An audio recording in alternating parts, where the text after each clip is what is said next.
Hello guys, welcome back to our channel. ഞാൻ വീണ്ടും ഈ B7000 ഗ്ലൂവും കൊണ്ട് വന്നിട്ടുണ്ട് കേട്ടോ.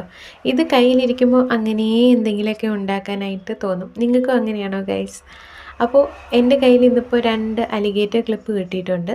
അപ്പോൾ ഞാൻ നോക്കിയപ്പോൾ കുറച്ച് നല്ല വൈറ്റ് കളറും വൈറ്റും ഗോൾഡും കൂടെ മിക്സ് ആയിട്ടുള്ള നമ്മുടെ സ്റ്റോൺസും കിട്ടിയിട്ടുണ്ട് കേട്ടോ. അപ്പോൾ ഇത് രണ്ടും കൂടെ അറ്റാച്ച് ചെയ്തിട്ട് ഒരു ക്ലിപ്പ് ഉണ്ടാക്കാനുള്ള പരിപാടിയിലാണ് കേട്ടോ.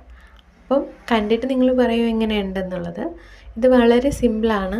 ഈ ഗ്ലൂ ഒന്ന് അലിഗേറ്റർ ക്ലിപ്പിൻ്റെ മുകളിലേക്ക് ഇതുപോലെ ഒന്ന് അപ്ലൈ ചെയ്ത് കൊടുക്കുക. പിന്നെ നമ്മൾ ഈ ഗ്ലൂവിൻ്റെ കൂടെ തന്നെ ആ ക്യാപ്പിൽ തന്നെ ഒരു പിൻ പോലെയുള്ള ഭാഗമുണ്ട്. അതിനകത്ത് ശകലം ഗ്ലൂ ചെയ്തിട്ട് നമ്മളിതുപോലെ സ്റ്റോൺസ് ഒട്ടിക്കുകയാണെങ്കിൽ നമുക്ക് വേഗം ഒട്ടിച്ചെടുക്കാനായിട്ട് പറ്റും കേട്ടോ. ഇതിൻ്റെ സ്ട്രിപ്പായിട്ടുള്ളതും കിട്ടും. എൻ്റെ ഇപ്പോൾ ഇത് സിംഗിൾ പീസായിട്ട് വരുന്ന സ്റ്റോൺസാണുള്ളത്. സ്ട്രിപ്പാണെങ്കിൽ കുറച്ചുകൂടി എളുപ്പമായിരിക്കും കേട്ടോ. അപ്പോൾ ഇതാണ് നമ്മുടെ ചെയ്തെടുത്ത ഫൈനൽ ലുക്ക്. എങ്ങനെയുണ്ടെന്നൊന്ന് പറയണം കേട്ടോ. അപ്പോൾ അടുത്ത വീഡിയോ കാണാം. ബൈ.